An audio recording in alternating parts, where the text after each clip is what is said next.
नमस्कार. हिवाळ्यात सर्दी, खोकला आणि थकवा खूप कॉमन आहे. मग अशा वेळी व्हिटॅमिन सी घेण्याचा सल्ला दिला जातो.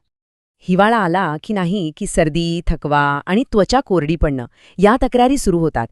मग उपाय म्हणून बरेच जण व्हिटॅमिन सी सप्लिमेंट्स घेतात. पण ते खरंच इतके प्रभावी आहेत का? चला बघूया.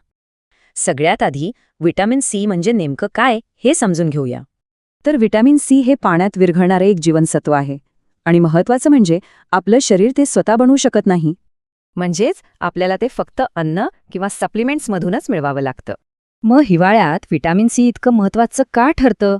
पाहूया याचे फायदे. याचं सगळ्यात पहिलं आणि महत्त्वाचं काम म्हणजे आपली इम्युनिटी म्हणजे प्रतिकारक शक्ती मजबूत करणं.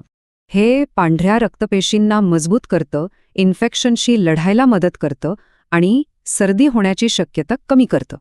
दुसरा फायदा म्हणजे जरी सर्दी झाली तरी ती लवकर बरी व्हायला मदत होते. म्हणजे सर्दीची लक्षणं सौम्य होतात आणि आजारपणाचा कालावधीही कमी होतो. तिसरं, हिवाळ्यात जो आळस आणि थकवा जाणवतो ना, तो कमी करण्यासाठी हे खूप उपयोगी आहे. हे शरीरातली एनर्जी लेवल सुधारतं, ज्यामुळे थकवा आणि आळस कमी जाणवतो.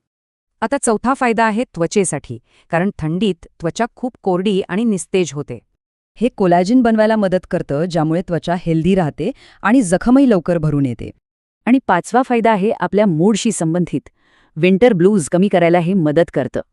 हे स्ट्रेस हॉर्मोन्स कंट्रोल करतं आणि आपलं मन फ्रेश ठेवायला मदत करतं. पण मग प्रश्न येतो की व्हिटॅमिन सी नैसर्गिक स्रोतांमधून घ्यावं की गोळ्यांमधून? बघा, संत्री, आवळा, लिंबू हे नैसर्गिक स्रोत तर आरोग्याचा पाया आहेत. गोळ्यांची गरज तेव्हाच पडते जेव्हा आहार अपुरा असतो.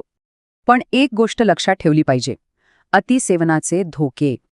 आपल्याकडे म्हणतात ना, अति तिथे माती, हे इथेही लागू होतं. खूप जास्त व्हिटॅमिन सी घेतलं तर पोटदुखी, उलटी किंवा जुलाबासारखा त्रास होऊ शकतो. म्हणूनच कोणतंही सप्लिमेंट सुरू करण्याआधी डॉक्टरांचा सल्ला घेणं खूप महत्त्वाचं आहे. चला तर मग आता ह्या सगळ्याची पटकन उजळणी करूया. थोडक्यात, हिवाळ्यात व्हिटॅमिन सी प्रतिकारशक्ती वाढवतं, सर्दीपासून वाचवतं, पण चांगला आहार सगळ्यात महत्त्वाचा. तर आता आपल्या शरीराची गरज ओळखून नैसर्गिक स्रोत आणि सप्लिमेंट्स यातला योग्य मार्ग कोणता निवडायचा हा विचार नक्की करा.